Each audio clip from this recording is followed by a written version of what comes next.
Penjaga bank dirasuki tuyul, mencuri saat tidur, tak bisa lepas.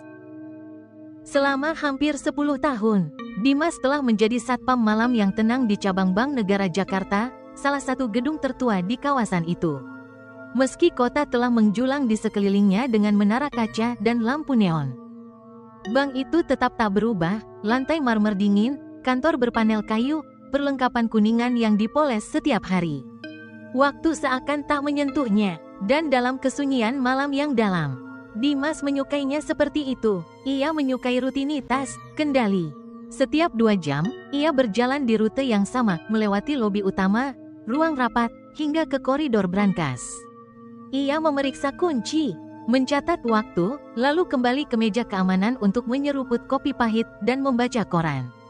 Hingga 3 minggu lalu, saat itulah uang mulai hilang. Awalnya sedikit, 2 juta rupiah dari laci teller. Lalu 5, lalu bundel utuh, tak tersentuh kecuali lembaran-lembaran yang lenyap. Manajemen meninjau rekaman CCTV dan tak menemukan tanda perampokan. Semua pintu tertutup, alarm tetap diam. Mereka mulai curiga ada pencurian dari dalam. Dimas ditanya. Awalnya ia tertawa, tersinggung, tapi ada sesuatu dari tatapan mereka yang melekat. Bagaimana kalau memang aku, pikirnya, bukan dengan sengaja, tidak, tapi akhir-akhir ini mimpinya aneh. Ia sering terbangun di kursi dengan tubuh lemas, rasa pahit di mulut, tangan dingin. Lalu ia mulai melihat luka gores di lengannya. Kecil, halus, seperti dicakar kuku kecil. Malam itu, Dimas memutuskan untuk tetap terjaga. Dengan campuran kopi kental dan rasa takut, ia menahan kantuk sambil memperhatikan monitor. Tepat pukul 2.17 waktu Indonesia Barat, sensor gerak di koridor brankas berbunyi sekali. Ia langsung berdiri dan menatap layar. Lobi kosong, koridor juga. Lalu, ada bayangan, kilatan, dan di sana, dirinya sendiri. Mata tertutup, kaki telanjang, wajah datar. Dimas melihat tubuhnya sendiri berjalan menuju brankas. Dengan gerakan tepat, ia mengetik kode. Brankas terbuka, ia menghilang di dalamnya. Beberapa detik kemudian, ia keluar membawa kotak uang. Ia mengangkatnya dengan lembut, seperti mempersembahkan sesuatu. Lalu, ia mengulurkan kotak itu ke udara. Udara terlihat bergelombang. Dan kotak itu, melayang naik, menghilang begitu saja. Dimas berhenti memutar video. Tangannya gemetar. Ia putar ulang. Tapi kali ini, rekaman berubah. Dirinya tak membuka brankas. Tak ada uang. Ia hanya berdiri. Lalu layar gelap. Ia mulai tidur di siang hari, dan berjaga di malam hari. Tapi mimpi-mimpi itu terus datang, seorang anak dengan kulit pucat, kepala botak, gigi tajam. Awalnya anak itu berdiri di bayangan-bayangan bank.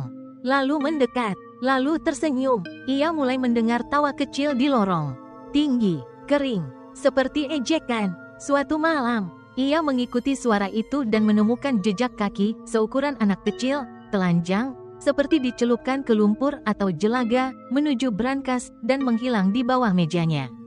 Dengan tangan gemetar, ia membakar dupa dan membaca doa-doa lama yang diajarkan neneknya. Keesokan harinya, ia menelpon ibunya. Bu, apa keluarga kita pernah pakai bantuan makhluk halus? Hening. Lalu ibunya menjawab pelan, dulu. Nenekmu, sekali, untuk bayar utang.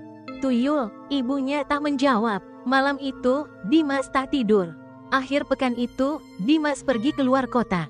Ke daerah pelosok untuk menemui Mbah Sri, seorang dukun tua yang dikenal bisa melihat yang gaib. Ia tidak terkejut dengan cerita Dimas. Kamu bukan diganggu, katanya. Kamu terikat. Terikat, tuyul itu sudah memilihmu. Ia tak mencuri dari bank. Ia hanya meminjam lewat kamu. Kamu adalah gerbangnya. Kamu wadahnya. Dimas merasa mual.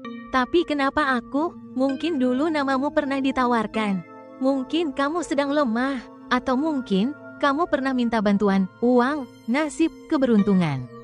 Kamu lupa, tapi dia tidak. Ia memberinya jimat, paku besi yang dibungkus kain, garam, bunga melati kering. Letakkan ini di sekeliling tempat tidurmu. Dan kalau kau ingin bebas, tolak dia. Bakar semua yang dia beri.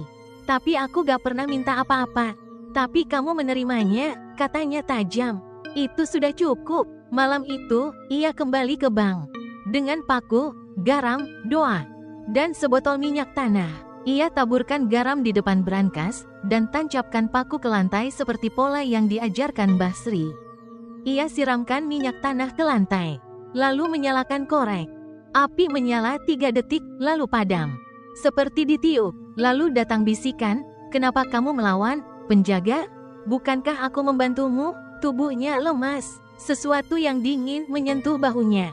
Lalu, semuanya gelap. Ia terbangun di apartemen. Tubuhnya berjelaga, paku menghilang, kalung jimat putus. Di lantai, ada uang, baru, bersih, terikat rapi. Jauh lebih banyak dari yang pernah ia simpan seumur hidup. Hari itu juga, ia mengundurkan diri. Tapi tuyul itu tak pergi. Uang terus datang. Meski dibakar, dibuang, disumbangkan, selalu kembali.